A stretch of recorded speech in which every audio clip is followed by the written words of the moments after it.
ओम शांति। 23 फरवरी 2023। आज की बाबा की मुरली का सार है। बाबा कहते हैं, मीठे बच्चे, तुम्हारा फर्ज है एक दो को बाप और वर्षे की याद दिलाकर सावधान करना। इसमें ही सबका कल्याण समाया हुआ है। बाबा कहते हैं, बच्चे, तुम्हारा फर्ज है एक दो को बाप की और बाप के वर्षे की याद दिलाकर सावधान करना।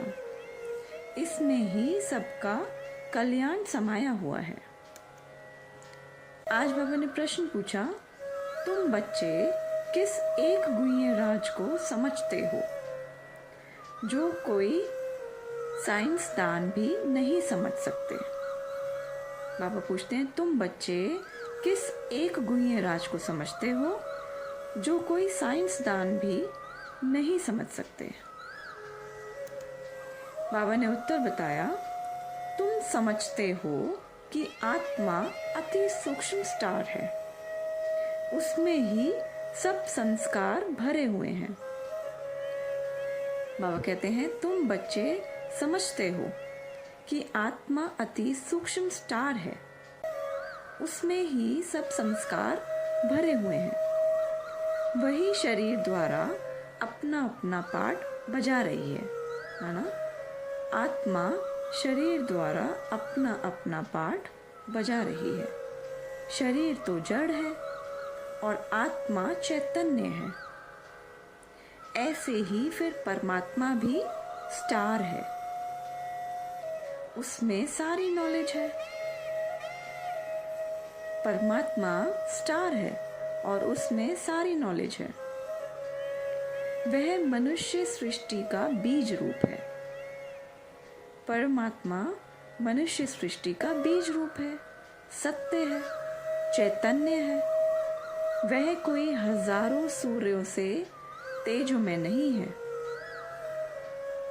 यह गुह्य राज तुम बच्चे समझते हो और साइंसदान इन बातों को नहीं समझ सकते। तुम्हें सबको आत्मा और परमात्मा की पहचान पहले पहले देनी है। बाबा कहते हैं, तुम बच्चों को आत्मा और परमात्मा की पहचान देनी है। आज का गीत है, माता ओ माता तू सबकी भाग्य विधाता।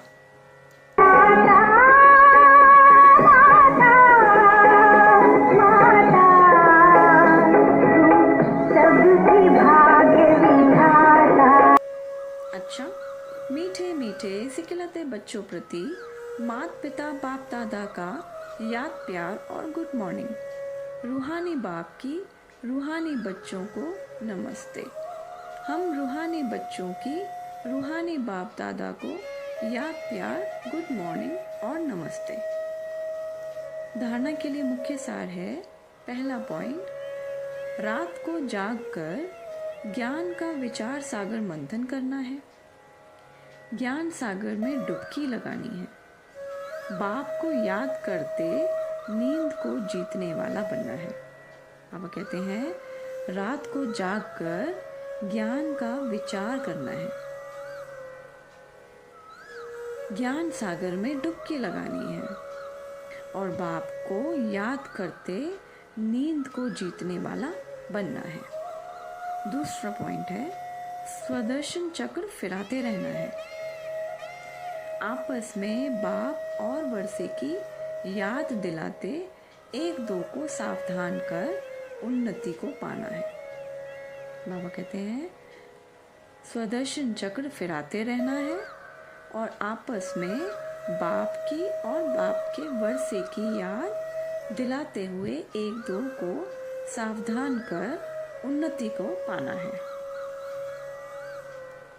आज का वरदान है, बाबा कहते हैं, स्वयं को संगम युगी समझ, व्यर्थ को समर्थ में परिवर्तन करने वाली समर्थ आत्मा भव।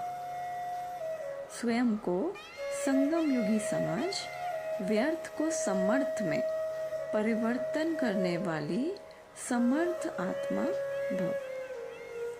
डिटेल है, यह संगम युग समर्थ युग है। तो सदा यह स्मृति रखो कि हम समर्थ युग के वासी हैं। समर्थ बाप के बच्चे समर्थ आत्माएं हैं। बाबा कहते हैं यह संगम युग समर्थ युग है। तो सदा यह स्मृति में रखो कि हम समर्थ युग के वासी हैं। समर्थ बाप के बच्चे हैं और समर्थ आत्माएं हैं। तो व्यर्थ समाप्त हो जाएगा। कलयुग है व्यर्थ। जब कलयुग का किनारा कर चुके संगम युगी बन गए तो व्यर्थ से किनारा हो ही गया। बाबा कहते हैं संगम युग समर्थ युग है और कलयुग व्यर्थ युग है। जब कलयुग से किनारा कर चुके तो संगम युगी बन गए और व्यर्थ से किनारा हो गया। यदि सिर्फ समय की भी याद रहे तो समय के प्रमाण कर्म स्वतः चलेंगे। यदि आप बच्चों को संगम युगी समय की भी याद रहे तो समय के प्रमाण कर्म स्वतः चलेंगे। आधा कल्प व्यर्थ सोचा, व्यर्थ किया, लेकिन अब जैसा समय, जैसा बाप, वैसे बच्चे। आज का स्लोगन है, जो सदा ईश्वरीय विधान पर चलते हैं वही ब्रह्मा बाप समान मास्टर विधाता बनते हैं। जो सदा ईश्वरीय विधान पर चलते हैं वही ब्रह्मा बाप समान मास्टर विधाता बनते हैं। बाबा कहते हैं जो बच्चे सदा ईश्वरीय विधान अर्थात मत पर चलते हैं वही बच्चे ब्रह्मा बाप समान मास्टर विधाता बनते हैं। अच्छा, ओम शांति।